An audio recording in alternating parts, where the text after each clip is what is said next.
भोपाल में एक एनजीओ के अवैध हॉस्टल चिल्ड्रन होम से लापता सभी 26 बच्चियां मिल गई हैं।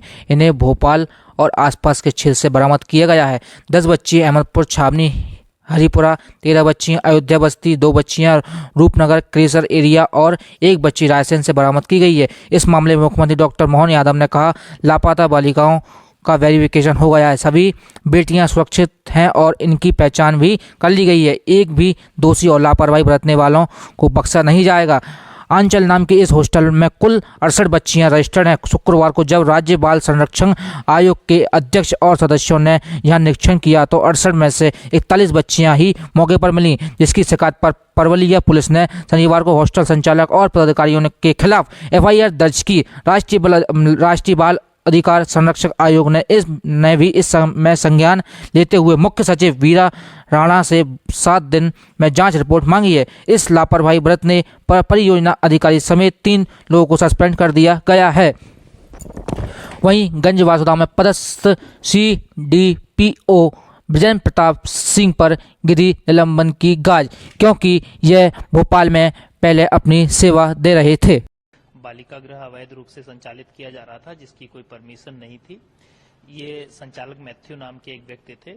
तो वहां पे 4 तारीख को जब वहां पे जांच की गई तो ये पाया गया ना तो इसका रजिस्ट्रेशन है, ना तो बिल्डिंग की परमिशन है। फिर वहां पे 41 बच्चियां जो मौजूद थी उनको शासकीय बालिका गृहों में शिफ्ट किया गया, उनके पूरे इंतजामात किए गए और जो उसके संचालक थे उनके विरुद्ध जो है JJ एक्ट में FIR दर्ज की गई और उनसे पूछताछ की जा रही है।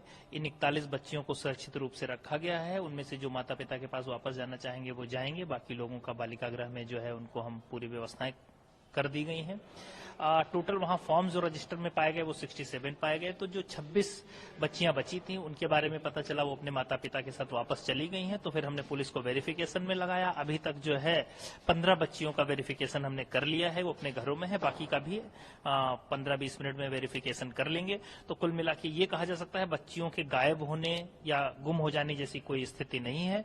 वास्तव में सभी बच्चियां सुरक्षित हैं, अपने घरों में हैं या हमारे बालिका गृह में हैं। हम जो है उसमें उसकी बिल्डिंग परमिशन की भी जांच करा रहे हैं, उसमें भी कार्रवाई करेंगे। इसके अलावा CDPO और जो हमारे उनके नीचे सुपरवाइजर थे उनको निलंबित कर दिया गया है कि भाई ये कैसे 3 साल से बिना परमिशन के चलता रहा।